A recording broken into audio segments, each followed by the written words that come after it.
Hi, I'm Tim Reed with the Akron Dulce News, and I'm joined here today with Kelly Jensen. Ms. Jensen was appointed to the board 10 months ago, and her seat is up, and she's running. She's going to give it another go. So 10 months ago, when you were appointed, what goals would you set for yourself, and how might they be measured from a year or two from now? Well, now that I've had an opportunity to serve for the last several months, I've gotten to know our community a little bit better, and the superintendent and our new administrators and some of our teachers. So I think what I would like to do is, we do have a plan that I have seen, but I think it's important to kind of review the plan, make a very strong strategic plan, but get lots of input from the community, from the teachers, from certificated and classified staff, from some students. We have some excellent students from the high school, as you know, that would have great input, and make sure that we have, our community has lots of voice in that plan, and that one of the things that we have as a school, as a community, is a very small community. So I think it's really important that whether you have students in a school or you don't, that everybody in the community has some sense of what that strategic plan is. They can communicate it, and then you have buy-in, and everybody kind of knows what's going on in our schools. I think that's really important. So I'd have to say, really helping develop a strong strategic plan, and then communicating that with the community. And that would be measurable by, are we doing what we say we're doing? Do we have to refine some things? And making sure that everyone has a voice in that. All right, so in your opinion, what makes a good school board member? A good school board member listens. You have to make sure that you listen to your community, and also you have to be a team player. You have to work as a team. You cannot go in as a board member and have your own agenda, or say you're going to do certain things, because it is a team. You are responsible for the decisions that can ultimately affect what happens in the classroom. It's a very important position, because you have to make sure that you're listening to everyone's needs, and you have to make sure that what you're doing, you really have to put a lot of thought and work into what you're doing. You can't just show up for a board meeting and think you're ready to go. You have to make sure that you're setting the agenda. You have to make sure you're reading all the documents, and sometimes that takes a little bit more studying on your part to make sure that you're really making some great decisions. And sometimes you just have to accept the fact that maybe you have a different opinion than other people, and you have to be able to have an open mind and reflect on what they're saying as well, and know that maybe you don't have the right answer perhaps, or maybe you need to take listen to someone else's perspective. So I think that's important.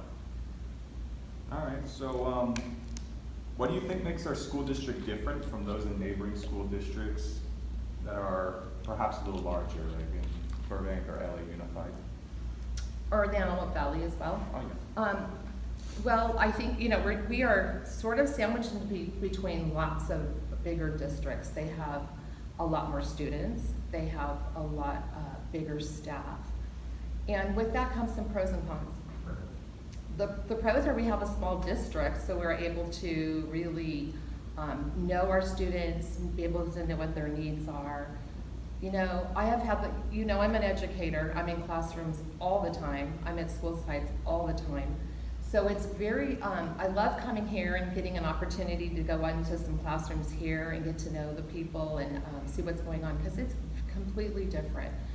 With those small school districts, we have a very small ADA, or average daily attendance, because we have a smaller district. But with that, you get to have better relationships with your students and your families. You can really have more opportunity to hear what they're saying.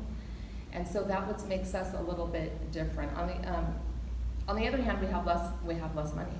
We don't generate the funding that other bigger districts have. So when you have a smaller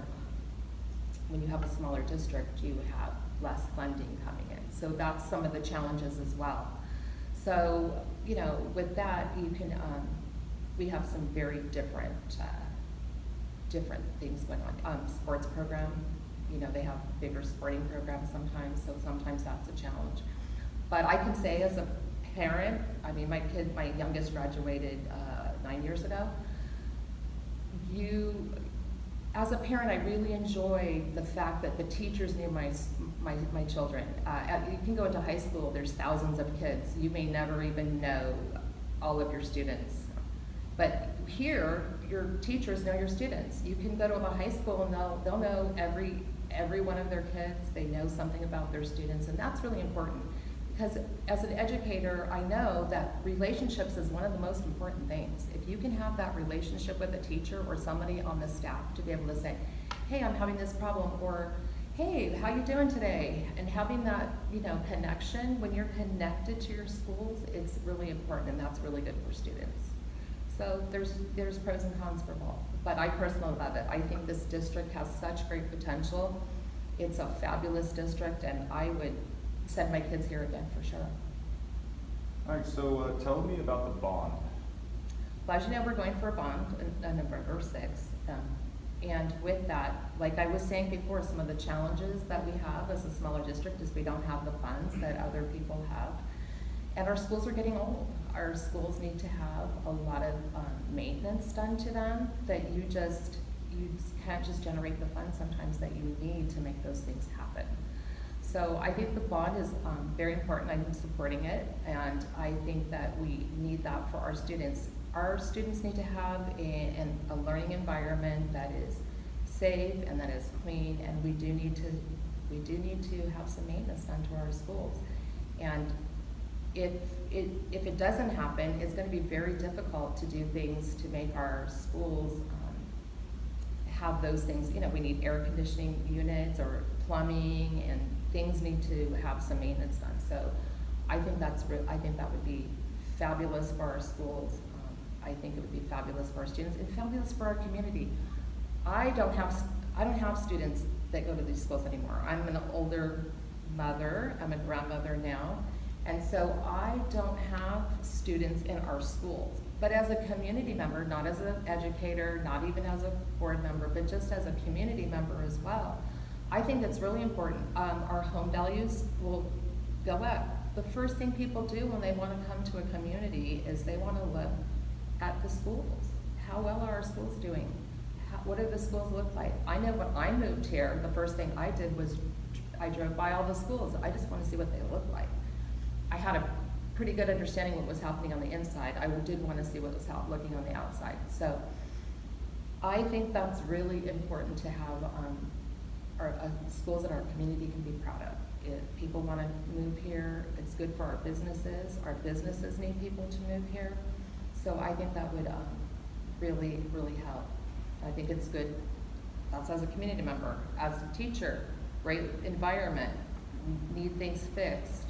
And for our students, I think it would be a really good thing. So I'm really hoping that our community can really come together and see the benefits of the bond.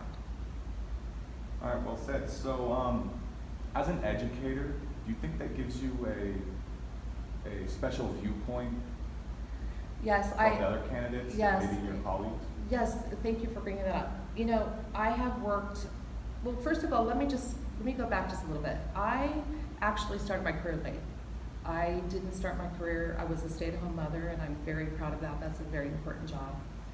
And then when my kids got a little bit older, I'm always busy. I always have to be doing something. As my kids got older and I was involved in helping and volunteering, and one of the things that I regretted is I never finished my education when I was younger, so I did go back to college and I was able to balance both of those. And then I was a classroom teacher, a very rewarding job, I loved it. And then I thought, well, maybe I'll try something else. So I was what they call a teacher on special assignment. So I worked with students that had, special needs, not like maybe they were behind in reading and needed some extra support. And then I would help coach teachers. And then from there I was an assistant principal. I was an assistant principal for a K-8 school and for a middle school and then elementary school. And then from there I was a principal for a few years. And then now I'm the director of curriculum instruction. So with that, I'm in charge of all of the textbooks, all of the curriculum, all of the teacher trainings, and several other things. It would be too long to go on for that, but with that I have lots of different perspectives from the classroom level to this, running a school site to being at the district level, and with that, you have to work with principals that are in your district and the teachers, and you're in charge of ultimately what lands on that desk for the students. So I have lots of different perspectives. I understand what the teachers' needs are and the principal needs are and what the district needs are. That takes a lot of listening. It takes a lot of not assumption on your part, thinking you have the answers for what that classroom possibly needs. You have to make sure that you're listening to what people are. I'm sorry. I apologize. You need to really make sure that you're looking at data. You can't just make decisions on what people are saying, but you can't just look at the data either. You have to make sure that you're really looking at all of the pieces and that you're really listening and looking at things and measuring things. But wherever you are, you always have to be making goals. And you're always making improvements and you're always making decisions based on that. So as a board member, I have to understand that I need to listen to everybody else too. And I work in a district that's completely different than Acton Dulce. Actually, that's one of the things I love about being a board member. I get to see, a different school district. That's fun. But you have to make sure that I can't assume I have all the answers because I work in a neighboring nearby school district. Those needs are different than what we need over here. So yes, I have a background, I know education, but I also have to be able to not think I know everything, and I have to make sure that I'm listening to the superintendent and what the teachers in this district need and what the classified need. I mean, overall it's education, yeah, but there are some different perspectives that I have to be aware of. But I think that it does give me a unique opportunity, and I do have some skills that I think benefit the current board. And no matter if I'm reelected or who I'm working with after the November election, I would still be just excited to do that. So thank you for asking. It's a job that I love and I'm passionate about. And I come here and I hope our community knows what we really have. It's a wonderful school district. Are there challenges? Yes. Are there things that need to be improved? Yes. Are there some things we should be proud of? Yes, definitely. But that's why I think a really strong strategic plan would be great for this district, where everybody comes together and brings their thoughts together, and then we can really start to move forward. I see this district as one with potential we haven't even tapped into yet. And to see some of those things happen would be extremely exciting. We have some great things, I think, for this district in the future. I agree. All right, so is there anything else you'd like to say before we close out? Well, first of all, thank you so much. I appreciate you. I know that you always come to our board meetings and that you're very involved, and so I appreciate you. Just that I would be really excited if I had another opportunity. I've only been in a few months, and I would like to continue at least for the next 4 years or however long I can be of service. I love this community. It's been a great opportunity. As my kids have gotten older, you kind of start to not be as involved just because, you get busy with my busy career, things like that. So it's been really great to reconnect with lots of the families in the community and just be part of that. So I look forward to hopefully another 4 years and just being able to do some great work. So thank you for having me, and I really appreciate our community and our school district. It's not a problem. Special thanks to the Acton Dulce Library for letting us use their meeting room. It's nice and big for us. Ms. Jensen, good luck. Thank you. Thank you so much. And we'll see you next time.